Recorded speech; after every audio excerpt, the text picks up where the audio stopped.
And also, I'm glad you picked up on that, because you could really zoom in on that detail, because in the 1970s, making a phone call to the US, it was no small thing. It's not like now you just pick up your phone and you dial, and you've got 20 different ways of doing it, WhatsApp, FaceTime, Messenger, voice. Back then, it was much, much more difficult.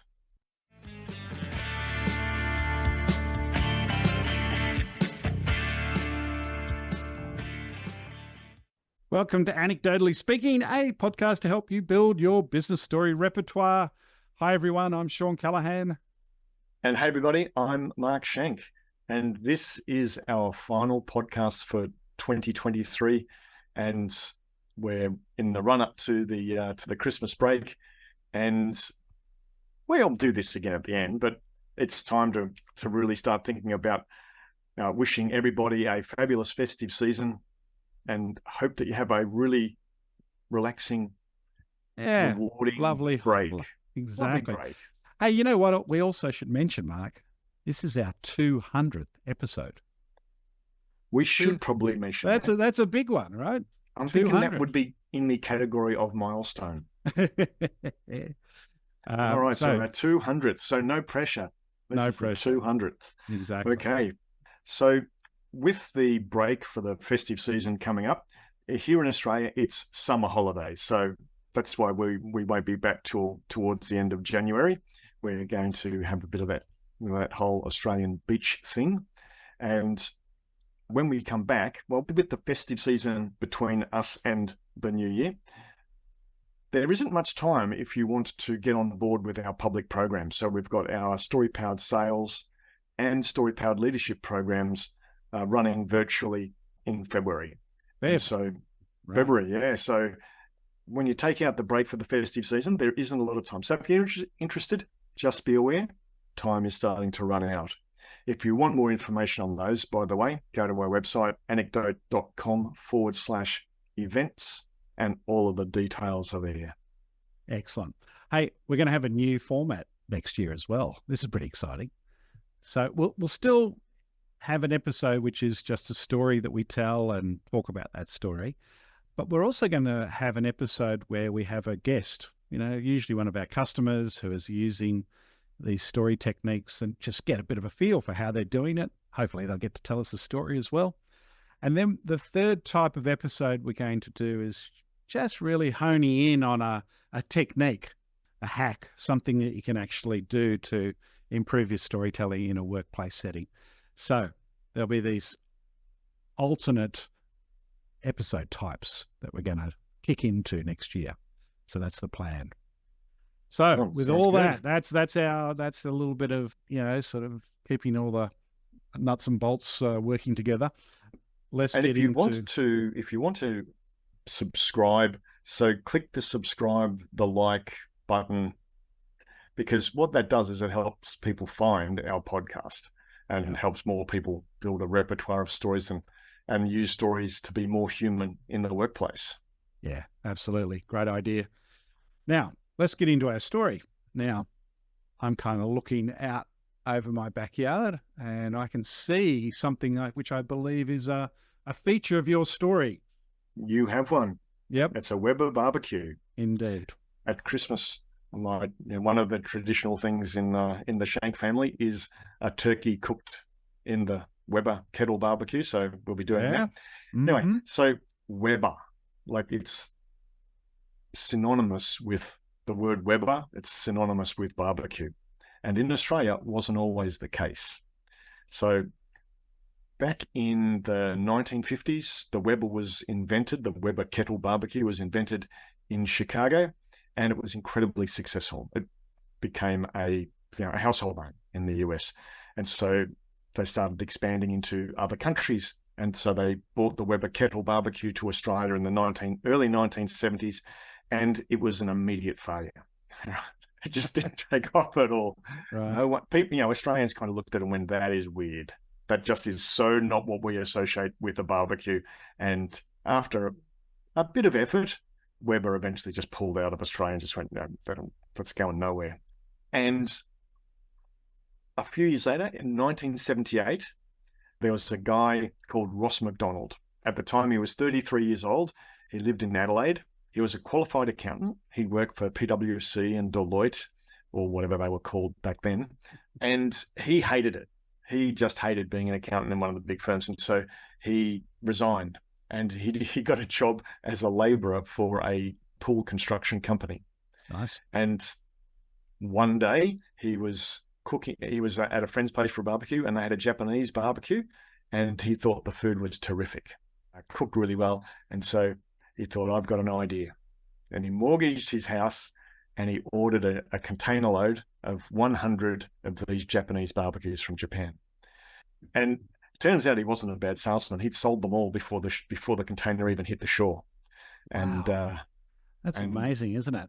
Are Yeah. these sort of little hibachi type barbecues? Yeah, right. Yeah. Wood, you burn, some typical sort of like chips of wood that you burn and whatnot. Yeah. Yep.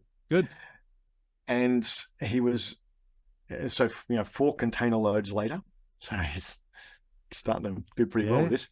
He was doing an in-store demonstration at a retailer, and in the back of the store in this dusty old box was a long-forgotten Weber. And he kind of went, what's that? And they got it out, and he had a bit of a play with it, and he realized that this was a terrific product. And he saw this huge opportunity. So it took him 8 phone calls before Weber would talk to him, Weber in Chicago. And he eventually had a conversation that lasted 3 hours. And apparently they were pretty excited the fact that he was an accountant. And so they were used to dealing with people with rubbery figures, but he was all over the numbers. Anyway, so they eventually allowed him to represent Weber in Australia. And he did really well. He sold 1,600 Webers in the first year, and he really believed in the product. He thought it was an absolutely first-class product, but he knew that just having a great product wasn't enough. Yeah, particularly because in Australia this was so weird. So what he did, well, he did a lot of really interesting things. He would spend lots of time with his Weber barbecue in Rondell Mall in Adelaide, in front of his friend's jewelry store, cooking stuff and feeding people and getting interest. It's rumored that in those early days, if you bought a Weber barbecue, there was a very good chance that the first time you used that barbecue at home, Ross McDonald would be there helping you use it, cooking it for you, so that you had a terrific, absolutely world-class experience that first time. And he went around the country doing demos in malls, in retailers, and in a lot of private homes. He would always build time in to his schedule. He wouldn't leave a city until he'd had time to take people who'd bought a Weber through the process of how to use it. Is that right? Yeah. Wow. So by 1986, there are 80,000 units sold. Australia became Weber's biggest export market in the world. And Weber is now a household name in Australia. You get one on your porch, my turkey's he's going to look real good in one. And so I really love this. Like most people looked at that Weber and thought weird. He looked at it. Ross McDonald looked at it and saw opportunity. Yeah. How cool is that? I was listening to a podcast just last week of 2 teachers talking about, a maths teacher and an English teacher, talking about how children learn. And the big point they were making is that you needed to have some knowledge about something which is connected to the new knowledge, right? You can't just learn something which is disconnected. Yeah, let's talk about arithmetic. Yeah, that's right. So he had hibachis. So it's got him focused on barbecues. Yep. And now he can see barbecues. He's got his radar scanning the landscape for barbecues, sees that Weber in the back of that warehouse, and out of that can see opportunity. But it would never have happened if he didn't go to his friend, isn't it serendipitous? Yeah. How these things happen. Well, that's right. Preparation meets opportunity. That's right. Well, that's it. Exactly. So, but also there's that thing about the reticular activating system, where like you buy a car and suddenly you see that car. Oh, right. Yes, right? Yes, exactly. And so he's attuned to it. Yeah. He's attuned to barbecue. Yeah. I think it's great. So, I think that the other thing that jumped out, and I suppose this is one of the business points for jumping ahead here, but 8 phone calls to headquarters, before they answer the call. Just that level of persistence to know that he's onto something. He's just got to keep, knocking on the door to get a response. I think that's the sort of thing. It's a lesson, isn't it? You learn pretty early. If you want to get something through, you just got to try every possibility. And also, I'm glad you picked up on that, because you could really zoom in on that detail, because in the 1970s, making a phone call to the US, it was no small thing. It's not like now you just pick up your phone and you dial, and you've got 20 different ways of doing it, WhatsApp, FaceTime, Messenger, voice, like yada, yada, yada. Back then, it was much, much more difficult and pretty expensive. Did I ever tell you how I got a blurb on my book by Robert Cialdini? I know that you have one. Yes. I'm sure you've told me. So, I mean, he's an absolute god in this whole area of influence psychology, and sort of the storytelling was connected to that. And I referenced him numerous times in my book, and I wanted him to read and blurb it. And so my brother lived in Arizona. Cialdini lived in Arizona. And so I got him to make up a basket of Australian goodies with my book sort of sitting there. So some wine, some Vegemite, all those sort of things, book sitting on the top. And then my brother found out his home address and actually rocked up to his home, knocked on the door and sort of said, "Here's the basket. And by the way, would you mind reading my brother's book and writing a blurb?" Which he did. So that was very nice of him. So you got to get creative, right? You got to get creative, to get through some of these various barriers. So, what did you like about that? Well, I mean, the scene that I really loved was him noticing the dusty old Weber at the back of the warehouse or wherever it was. To me, that was the moment of insight, right? The point where he went, there's something unusual here. I'm going to have a look at that. I love that. I kind of like just the fact that he was a guy who would go out and do all those demonstrations as well, right? That, people just don't get it by talking about it. You got to see it. Yep. That's one of the reasons we run our public programs, because we get people to see what we're doing and they kind of get it. It's hard to understand. We can talk about it for forever, but when you experience it, you go, oh, it's like when you eat a perfectly cooked steak on a Weber, you go, oh, wow. That's it. That's not exactly what it is. Yeah. So there were two. What about you? What did you like telling in the story? Well, all right. This might sound a little, anyway, accountant, couldn't stand his job, became a labourer for a pool construction business. I like that. I do like that too. Right, just says something about his character. And then going to his friend's place and seeing that Japanese barbecue and mortgage, like, this guy is an entrepreneur. Yeah, certainly built for it, isn't he? I'm just trying to think, is there anything we would suggest to make this an even better story? I always like to know what these people look like in some way. So, some sort of thumbnail sketch of, what was his name again? I didn't Ross remember. McDonald. Ross McDonald. What does Ross look like? He looks like a 33-year-old accountant. Does he? One of the big firms. That's probably all you need to barbecues. Know. Yeah, he liked a barbecue. And was fit enough to help build in-ground swimming pools. Yeah. But apart from that, I like this. This is a rollicking good story. And I want to say, it's just so easy to tell. I mean, once you got his name, yes, like there's a couple of dates, dates. Early 70s, a couple of figures, 80,000, and the rest just tells itself. Yeah, I like it. So that's one of the things I really like about it, is that I just did that without. I mean, I literally did that without notes. Yeah, just off the top of your head. So tell me, what do you think is the big business point out of this story? Well, I don't know. There's two. One of them is the one I use, which is, when you look at something, do you see weird or do you see opportunity? Right. So that your perspective can have a huge influence on the outcome of something. And that's particularly relevant for business. Like, somebody's introducing a change. What are you looking at?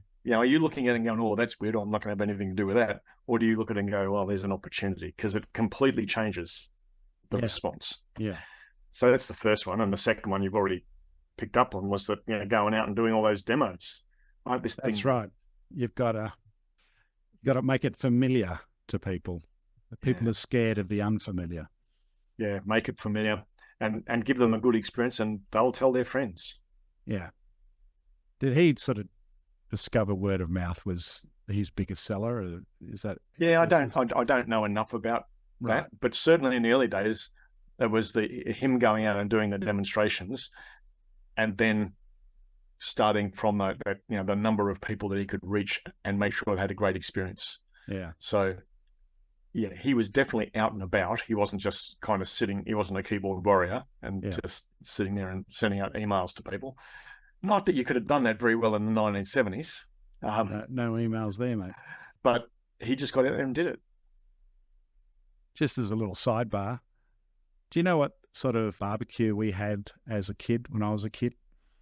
You'll probably never guess. It was a hubcap, right? Filled with sawdust, poured with methylated spirits, sitting underneath essentially a round plate, which was one of the plows that you plow in shear that you would do on the back of a tractor that sort of plowed up a field. It was one of those, and that sat on top of some bricks. That was but it was a great barbecue. Like, this thing just did a perfect meal in one sort of hubcap, only required one hubcap. And so is the hubcap a unit of measure in the Callahan household? It should be. I mean, but here's the thing. It's almost like a precursor to the hibachi and then the Weber, but all on sawdust. Anyway, back to the story. Yes. Okay, come out of the rabbit hole. Come on. Out of that rabbit hole. Yeah, I think this is a nice little story. Ross McDonald, I remember that name now. So business points around the way you look at something, opportunity or weird, experience and making things familiar. Just the importance of customer experience. I think the other thing too is that there's a point about it's impossible to see something, an opportunity, unless you've had an analogous or connected experience. Like, it was only through that hibachi experience that he could even see the Weber barbecue in the warehouse. Yeah. To me, I know I've mentioned it before, but it's really grabbed my attention. That becomes such a connected one. Now, how does that help you though? Like, does that mean just go and get lots of experiences? Is that the advice that you're I'm suggesting here? I'm not too sure. But certainly giving more experiences and read widely and be interested in broad things. It's about being curious, right? It enables you to see much more patterns. And I think that's what he did. I think, that was the Walt Whitman quote, be curious, not judgmental, or don't. Yeah. Something about the different, I'm sure he put it in a lovely poem or something like that. Yeah.